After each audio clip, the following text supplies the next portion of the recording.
আমরা জেনারেল লাইনে পড়ালেখা করা মানুষরা কীভাবে উসুল হাদিস ও ইলমুল ইলাল পড়ে মুহাদ্দিসদের মতো জ্ঞান অর্জন করো, বিশাল ব্যাপার। এই দুইটা অর্জন করতে পারবেন, এর আগে আরবি জানতে হবে আপনাকে।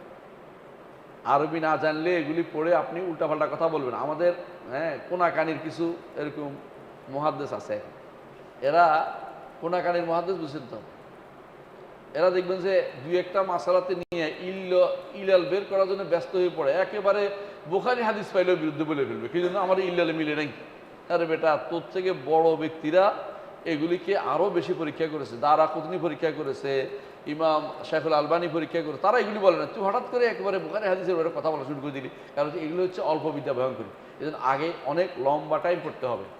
ইলমুল হাদিসে পড়ার জন্য আরবিটাও জানা থাকতে হবে, কারণ ইলমুল হাদিস পড়ার জন্য যে বিষয়গুলো জানতে হয়, অনেকগুলো বিষয় জানতে হয় উলুমুল হাদিস, সেখানে আরবি না জানলে, ওই উলুমুল হাদিস না জানলে আপনি উল্টাপাল্টা কথা বলবেন। এগুলি কারা বলে উল্টাপাল্টা কথা?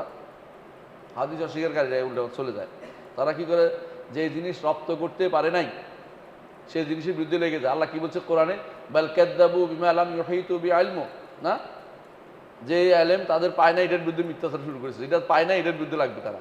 হ্যাঁ, তো লাম ইউহীতু বিইলমি, যে বিদ্যা তারা পায় না, এর বিরুদ্ধে কি করে তারা লেগে যায়। নিয়ম হচ্ছে, মানুষ যখন কিছু ভালো জানে না, এটার বিরুদ্ধে লেগে যায়, এটাই তো। এই এলেম তারা না পাইলে এই জন্য তার বিরুদ্ধে লেগে তারা কি করছে, ইলমুল হাদিস পড়তে পারে নাই, এই জন্য ইলমুল হাদিসের বিরুদ্ধে লেগেছে, হাদিস মানি না, এরা বলে গেছে। এই জন্য অর্ধেক পড়বে না, দয়া করে।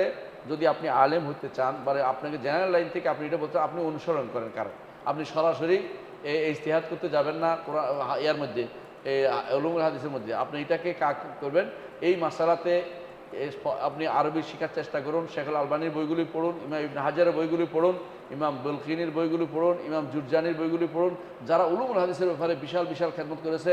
ইবনে সালাহর বইগুলি পড়ুন। এদের যে বইগুলি পড়ে, এগুলি পড়লে কী হবে, নুকাত যেগুলি বলে, নুকাতগুলি পড়ুন। তখন আপনি বুঝতে পারবেন যে আসলেই আপনি কোন জায়গায় আছেন এলেমের ক্ষেত্রে।